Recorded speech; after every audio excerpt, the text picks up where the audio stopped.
Shri Jacob George, ഈ ഇലക്ഷന് മുന്നേ നടന്ന ഒരു വലിയ മാറ്റം എന്ന് പറയുന്നത് PC ജോർജ് NDAയിലേക്ക് പോയതാണ്, BJPയിൽ ചേർന്നതാണ്.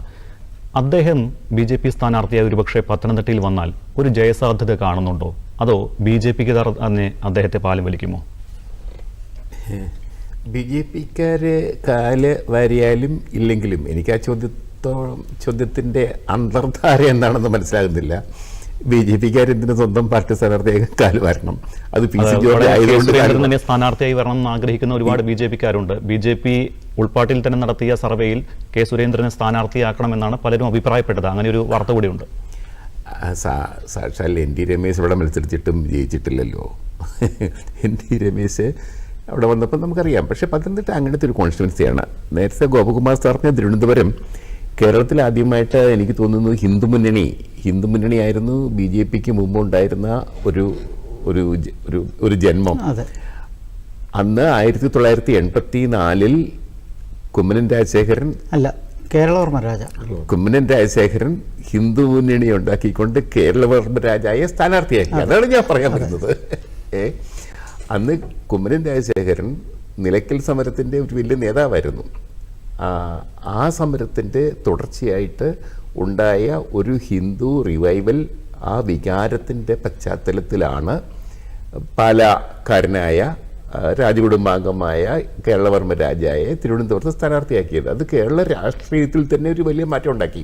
ഒന്നാമത് അദ്ദേഹം 3ാം സ്ഥാനത്ത് എത്തിയതേ ഉള്ളൂ. പക്ഷേ EMS നമ്പൂതിരിപ്പാട് കണ്ടത് കേരളവർമ്മ രാജ എന്ന ഹിന്ദു മുന്നണി സ്ഥാനാർത്ഥി, ഹൈന്ദവ ചിന്താഗതിയുടെ പ്രതിനിധിയായി നിന്ന സ്ഥാനാർത്ഥി തിരുവനന്തപുരം ഈസ്റ്റിൽ 2ാം സ്ഥാനത്തെത്തി. അത് EMS നമ്പൂതിരിപ്പാട് പറഞ്ഞു, ഇത് ശരിയല്ല, ഹിന്ദു വർഗീയത ഇവിടെ വളരുന്നു, കേരളത്തിൽ വളരുന്നു, ഇതിനെ തടയിടണം. അതിന് കാരണം ന്യൂനപക്ഷ വർഗീയത വളരുന്നതാണ്. അതുകൊണ്ട് നമ്മുടെ മുന്നണിയിൽ നിന്ന്, ഇടതുപക്ഷ മുന്നണിയിൽ നിന്ന് INL പുറത്താക്കണം. അപ്പോൾ MV രാഘവൻ, ഞാൻ ചരിത്രം പറയുന്നതേ ഉള്ളൂ, MV രാഘവൻ മുസ്ലിം ലീഗിനെയും കേരള കോൺഗ്രസിനെയും കൂടി ഇടതുമുന്നണിയിൽ കൊണ്ടുവന്നിട്ട് നമ്മുടെ മുന്നണിയുടെ വ്യാപ്തി വർദ്ധിപ്പിക്കണം എന്ന വാദം ഉന്നയിച്ചുകൊണ്ടിരിക്കുന്ന സമയമായിരുന്നു. അതുപോട്ടെ, അത് ഞാൻ പറഞ്ഞു വന്നത്, ഹിന്ദു മുന്നണി BJPയുടെ ആദ്യമായിട്ടൊരു മാർക്ക് ഉണ്ടാക്കിയത് തിരുവനന്തപുരത്താണ്.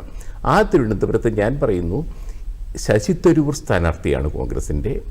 ശശി തരൂരിനെ വെല്ലുവിളിക്കാൻ സാധാരണഗതിക്ക് ഇന്ന് തിരുവനന്തപുരത്ത് വേറെ ഒരു പാർട്ടിക്കും ഒരു സ്ഥാനാർത്ഥിയും ഉണ്ടാവാൻ സാധ്യതയില്ല എന്ന് തന്നെയാണ് എൻ്റെ പക്ഷം. അവിടെ പന്ന്യൻ രവീന്ദ്രൻ്റെ പേരാണ് ഉയർത്തി കാണിക്കുന്നത്. അദ്ദേഹം ഇത്തവണയും അല്ലെങ്കിൽ CPI സ്ഥാനാർത്ഥി 3ാം സ്ഥാനത്ത് പോകുമെന്ന് തന്നെയാണോ താങ്കൾ കരുതുന്നത്? ഇല്ല, 3ാം സ്ഥാനത്തൊന്നും അതൊന്നും നമ്മൾ പറയാൻ ഞാൻ താല്പര്യപ്പെടുന്നില്ല. പന്ന്യൻ സ്ഥാനാർത്ഥിയാകാൻ താല്പര്യപ്പെടുന്നില്ല എന്നുള്ളതാണ് ഇതുവരെയുള്ള വാർത്ത. CPIയുടെ, ഞാൻ നേരത്തെ പറഞ്ഞതുപോലെ, CPI ഇടതുപക്ഷത്ത് CPMൻ്റെ ഒരു 2ാമത്തെ വലിയ പാർട്ടിയായിട്ട് മുന്നണിയിൽ നിൽക്കുമ്പോൾ സ്വാഭാവികമായിട്ടും അതിൻ്റെ വളർച്ച എങ്ങോട്ട് എന്നുള്ളത് അവർ ഒരു സ്വയം പരിശോധന നടത്തേണ്ടതാണ്. ഇപ്പോൾ തൃശ്ശൂർ, നേരത്തെ പറഞ്ഞു, തൃശ്ശൂരിൽ BS സുനിൽകുമാർ നല്ല മികവുള്ള സ്ഥാനാർത്ഥിയാണ്, ജയിക്കാൻ സാധ്യതയുള്ള സ്ഥാനാർത്ഥിയാണ്, CPI സ്ഥാനാർത്ഥിയാണ്. പക്ഷേ സുനിൽകുമാറിനെ പോലും പാർട്ടിക്കകത്ത് പ്രശ്നം ഉണ്ടായിരുന്നു കുറേ നാളുകൾക്ക് മുമ്പ്. ഇപ്പോൾ അദ്ദേഹം സ്ഥാനാർത്ഥിയാവുകയാണെങ്കിൽ, പ്രഖ്യാപിച്ചിട്ടില്ല, ആവുകയാണെങ്കിൽ തീർച്ചയായിട്ടും അദ്ദേഹം വളരെ പ്രോമിസിംഗ് ആയിട്ടുള്ള ഒരു സ്ഥാനാർത്ഥിയാണ് തൃശ്ശൂർ രാഷ്ട്രീയത്തിൽ, CPI രാഷ്ട്രീയത്തിൽ, സംശയമൊന്നുമില്ല. പക്ഷേ ഇവിടെ ഞാൻ തിരുവനന്തപുരത്തിൻ്റെ കാര്യം പറഞ്ഞത്,